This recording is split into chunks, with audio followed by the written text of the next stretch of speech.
우리나라는 OECD 국가들하고 비교해 보면요, 이 보유세는 낮아요. 너무. 미국 같은 경우에는 우리나라보다도 보유세가 한 4배 정도 많아요. 반대로 거래세는 우리나라가 2배 이상 높아요. 그럼 어떡하나요, 사람들이? 내가 보유하는데 별 부담이 없는 거예요. 반대로 내가 팔으려고 하니까 세금을 너무 많이 내야 되는 거예요. 그러면 어떻게 해요? 거래가 잘 안 되는 거죠. 정말 중요한 거는 신규 주택 분양이 아니라 기존 주택이 매물로 많이 나와야 된다.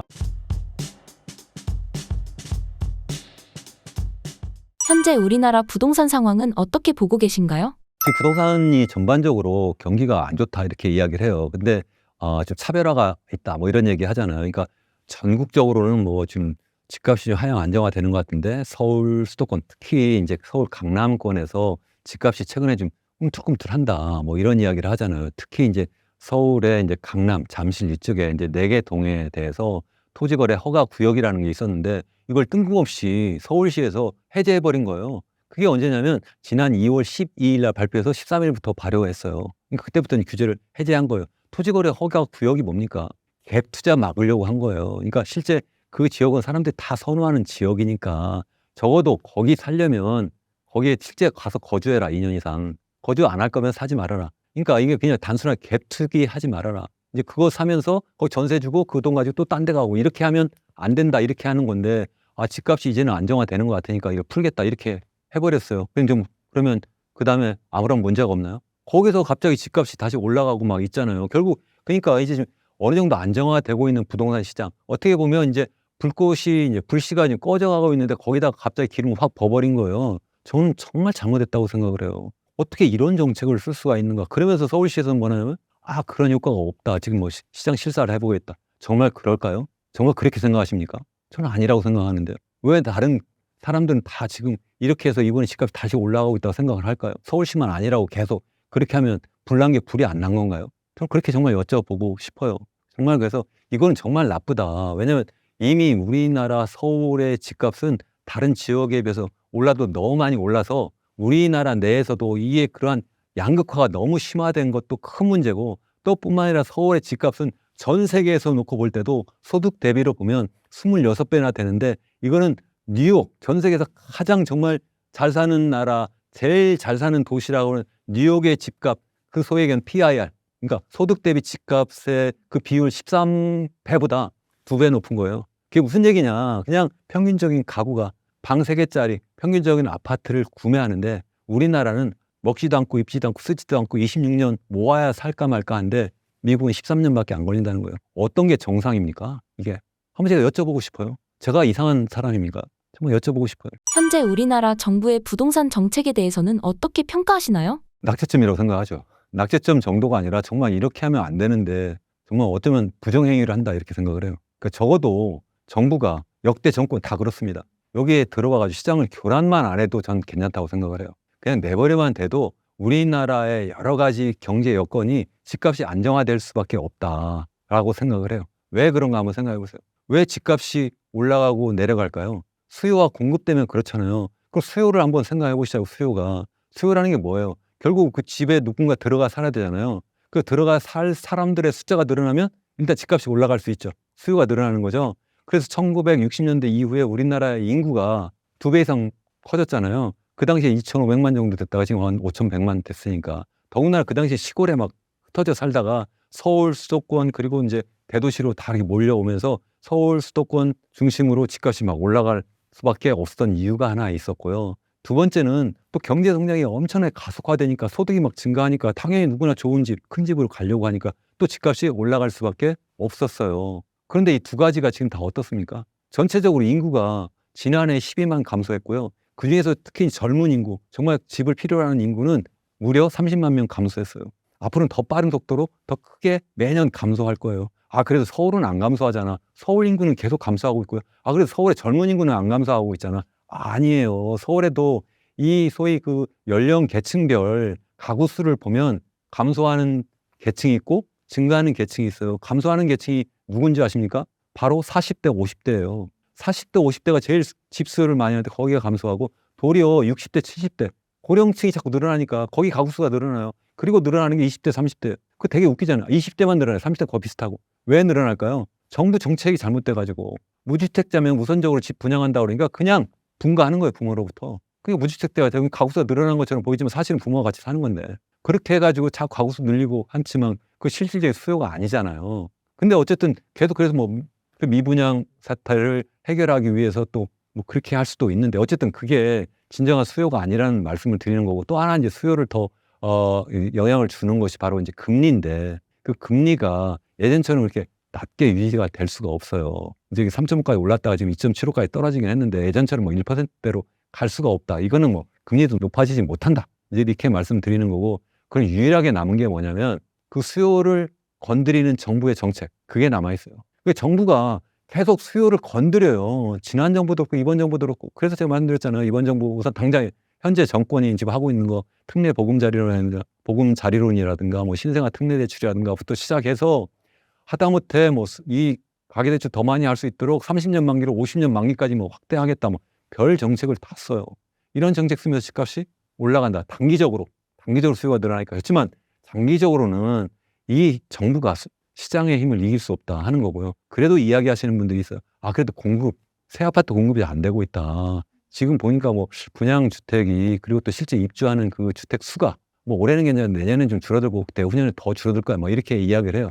자, 그 얘기하면 제가 참 기가 막히다고 생각하는 게 그게 왜 줄어드나요? 지금 부동산 경기가 나쁘니까 당연히 지금 미분양 주택이 많으니까 건설사들이 새롭게 집을 짓지 않는 거예요. 그래서 나타난 거예요. 다른 게 아니라. 물론 그래서 나중에 영향을 주겠죠. 만약에 경기가 정말 좋아진다면. 정말 좋아지느냐. 정부가 계속 불쏘시개를 계속 갖다 집어넣지 않으면 올라갈 수 없다고 생각하는 게 서울에 현재 매물로 나와 있는 기존 주택이 지금 9만 가구예요. 9만 가구. 저는 그게 진짜 중요한 공급이라고 생각해요. 그러니까 제가 수요 말씀드렸지만 공급은 새 집 공급도 있고 그냥 기존에 살던 집이 시장에 나오는 매물이라고 하는 공급이 있어요. 이게 9만 채예요. 이게 아실이라고 하는 그러한 업체에서 지금 2022년 2월부터 그걸 발표하고 있는데 그때보다 지금 2배 이상 매물수가 많아요. 왜 내놓을까요? 왜 공급이 늘어나죠? 사람들이 시장이 앞으로 좋지 않을 거라고 보는 거예요. 그러니까 내버려만 두면 그러면 공급은 지금 자꾸 늘어나고 있고 그죠? 그러니까 기존 주택 수를 볼게 그러니까 새로운 아파트 분양보다 더 중요한 기존 주택 그 수도 더 많아요. 그게 지금 어떻게 되고 있냐를 봐야 된다는 거죠.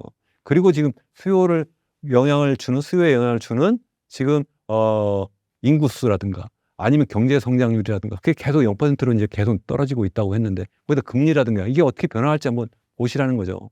그래도 집값이 올라갈 수 있는 유일한 이유는 정부가 계속 그걸 부양하는 것인데 이게 단기적으로는 그럴듯해 보이지만 장기적으로는 결국 이게 시장의 힘을 못 이길 거다. 잘못하면 그게 바로 일본의 그 1990년 부동산 버블이 꺼진 거고요. 그게 바로 2008년 미국의 서프라임 모기 사태. 그때도 부동산 버블이 꺼진 거예요. 아, 일본이나 미국은 꺼졌는데 왜 우리나라는 안 꺼지죠? 중국도 2021년 꺼졌는데 왜 우리나라는 안 꺼진다고 생각하죠? 왜 그런 상황에 왜 우리가 정부만 믿고 내 자산을 몰빵을 거기다 해야 되느냐는 거죠.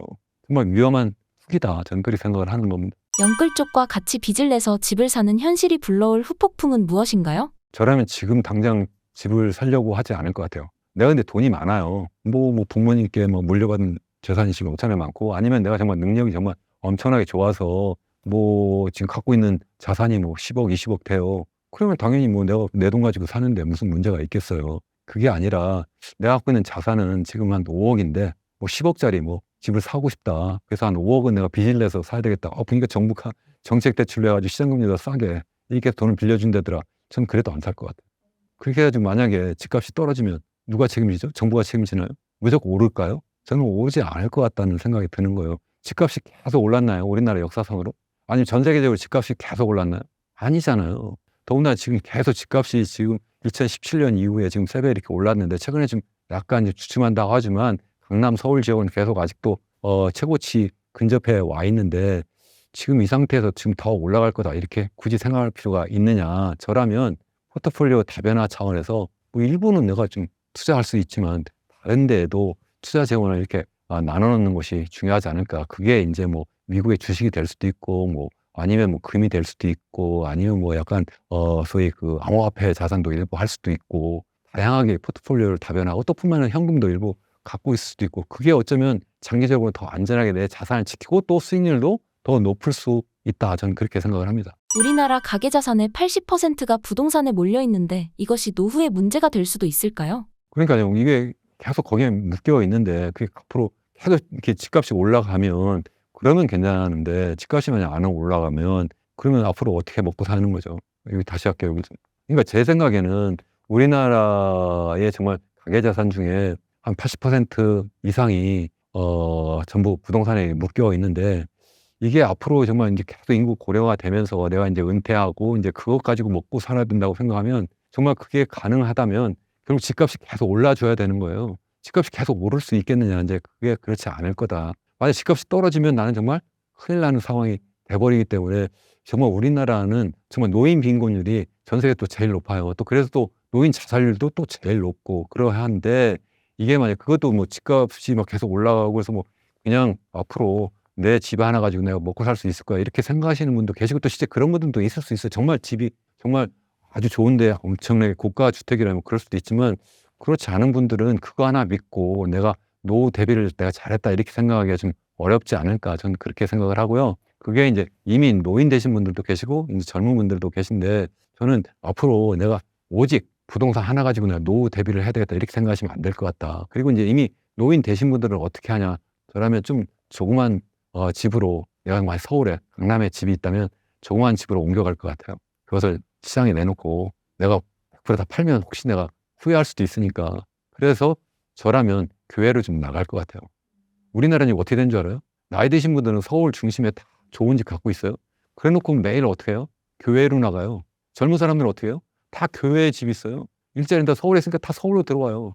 정말 이거 비극 아니에요? 코미디예요. 정말 슬픈 코미디. 정말 일해야 될 사람은 서울에 집이 없어서 밖에서 살면서 안으로 들어와야 되고 정말 이제 은퇴하신 분들은 서울에 있는 고가주택에 있으면서 거기에 들어가서 그다음에 할 일이 없으니까 밖으로 또 나가고 이건 잘못됐다는 거죠. 이제 나이 드신 분들이 지금 밖으로 나가고 그리고 젊은 사람들이 안으로 들어오게 하는 그러한 환경을 또 정부가 만들어 줘야 되고 그게 아니라 하더라도 스스로 나이 드신 분들이 그렇게 하시는 게 본인을 위해서도 좋지 않을까 저는 그렇게 생각을 하고 있습니다. 저 자신도 또 사실 그렇게 하고 있고요. 그래서 그렇게 하는 게 전 좋지 않을까. 물론 사람마다 다 처한 입장이 조금씩 다르기 때문에 제가 100% 맞다.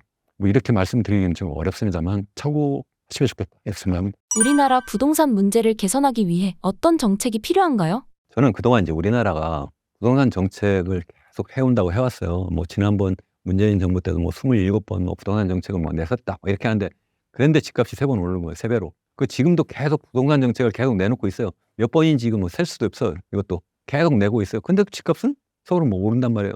뭐 잘못하고 있잖아요. 왜 그러냐 하면 정말 중요한 거를 안 건드리는 거예요.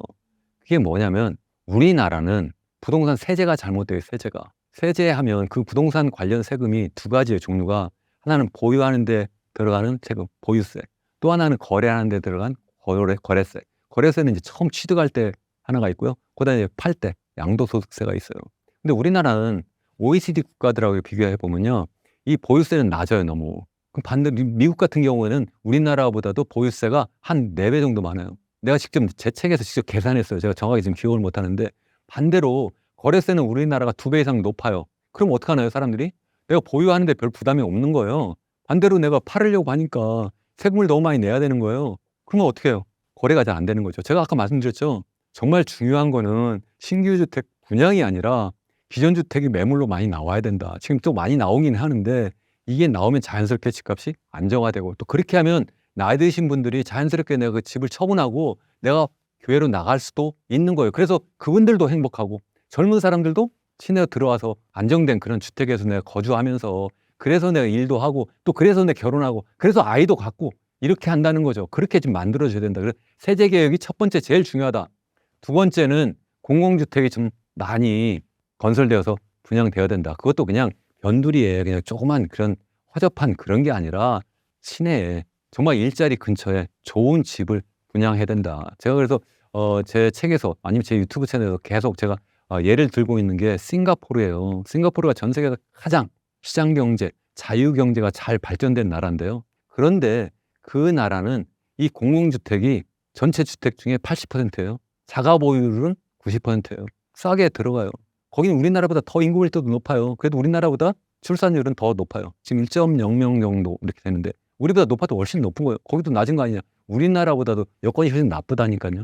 거기도 여러 가지 문제가 있지만 어쨌든 그런 주택 정책은 정말 우리가 본받아야 된다. 더군다나 세제도 제가 말씀드렸다시피 이것도 어떻게 하느냐면요. 자국민에 대해서는 공공주택, 그리고 외국인에 대해서는 아예 민간주택 20%밖에 없는 거. 그것도 그냥 못 사요, 요새는. 외국인들이 자꾸 들어오니까 처음 취득세를 어떻게 하냐면 10억짜리 아파트라면 6억을 60%를 취득세로 세금을 내야 돼요. 스탬프 듀티라고 해가지고 처음 이제 도장 찍어주는 그거, 예? 취득세를. 그러니까 쉽게 들어오기 어려운 거죠. 그래서 거기 싱가포르의 민간주택 가격도 소득 대비로 보면 우리나라보다 싸요. 우리나라는 왜 그런 거 못하냐는 거예요. 일부에서 그러면 뭐 이래요. 거기는 국유지가 거의 98%. 아니, 국유지가 많으니까 그거예요. 우리나라는 그런 국유지가 없어서 못합니까? 우리나라도 국유지 있죠. 우리나라는 LH나 SH가 어떻게 하나요? 토지 자기가 다 매입해가지고 개발해가지고 그걸 자기가 그냥 그런 좋은 공영주택을 건설해서 분양하면 되는데 민간주택한테 개인 기업, 사기업한테 다 넘겨줘가지고 그것도 비싸게 그래가지고 또 분양가 높이는 그러한 정책을 하고 있는 거 아니냐는 거예요. 이거 정말 잘못되지 않았나요? 저는 이러한 것을 우리가 알아야 된다, 정말 깨달아야 된다. 전 정말 그렇게 생각을 해요. 제가 두 가지 말씀드렸어요. 하나는 부동산 세제 개혁, 두 번째는 공공주택을 많이 분양을 해야 된다. 저는 그렇게 생각합니다. 신사임당 시청자분들을 위한 한마디 부탁드립니다. 여러분, 저와 함께 이렇게 시간 내주셔서 정말 감사하고요. 제가 혹시 너무 목소리를 높여서 혹시 불편한 분 계시면 정말 죄송하고요. 너무 짧은 시간에 정말 많은 말씀을 드리는 게 저도 좀 아쉽습니다. 그래서 다음 기회에 한번 더 찾아뵙기로 하고, 또 여러분들께서 저의 그 이현웅 교수 경제포럼도 좀 찾아와 주셔서 거기서 제가 더 구체적으로 아주 데이터를 직접 여러분들께 보여드리면서 말씀드리거든요. 그래서 그것도 한번 봐주시면 좋겠고, 기회면 책도 좀 한번 이제 봐주시면 더 구체적으로 정말 체계적으로 전 세계 경제가 어떻게 돌아가고 있고 우리나라 경제가 현재 어떤 문제가 있고 그래서 우리가 어떻게 해야지만 정말 잘 살아나갈 수가 있는지 그런 것을 여러분들도 깨닫고, 그래서 우리가 더불어 이 사회를 정말 살기 좋은 사회로 만들 수 있지 않을까, 좀 그렇게 생각합니다. 여러분 정말 감사합니다.